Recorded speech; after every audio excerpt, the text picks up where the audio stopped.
வயிறு முட்டி போய் வந்திருக்கான் நல்லா மேய்ஞ்சிட்டு. இங்கே பாருங்க கன்னு நிற்கி. இங்கேருந்து மேய்ஞ்சிட்டு இருந்தது. நான் அதில் உட்காந்துருந்தேன். அதோடனே என்ன பார்த்தோன்னே அப்படியே மெதுவாக வந்து நிற்கி. நம்மக்கிட்ட வந்ததுன்னா தடவை கொடுப்பான்னு சொல்லிட்டு. காலை பாருங்கள் எவ்வளோ குட்டியாக இருக்குன்னு. இவ்வளோ தான் இருக்குது மொத்தமே. கையோட குட்டியாக இருக்குது கால். ரொம்ப குட்டி மாடு காய்ஸ். திமிழ்லாம் இப்போ தான் அழகாகுது. நான் வந்த புதுசில் வந்து திமிழ் வந்து இவ்வளோ இதாக இல்லை, ரொம்ப லைட்டாக இருந்தது.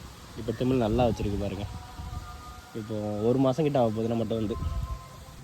அப்படி இதே மாதிரி ஒரு பெரிய மாடு, அது கான்கிரேஜி கிராஸு, இது தஞ்சை குட்டை. இப்போ இங்கே ஃபுல்லாக வந்து நைட்டு வந்து ஷெட்டுக்குள்ள அப்படியே விட்டுருவோம். அதெல்லாம் கெட்ட மாட்டோம். கையில் வந்து சும்மா பேருக்கு கிடைக்கும். எதுவும் எமர்ஜென்சினா பிடிக்கிறதுக்கு கையில் கிடைக்கும்.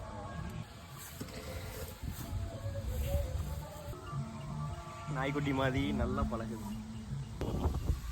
சுரேஷ் கிட்டத்தில் வந்து வர போகிறான், பயப்படுதான்னு பார்ப்போம். பார்த்தாலே வாடியே போயிட்டு மெதுவாக பழகும். நான் இப்போ டெய்லி அது கூட பழகிருக்கேனா, அதனால் என்னை கண்டு பயப்பட முடியும். இவனும் கொஞ்சம் பழகிட்டானா அவனை கண்டும் பயப்படாது.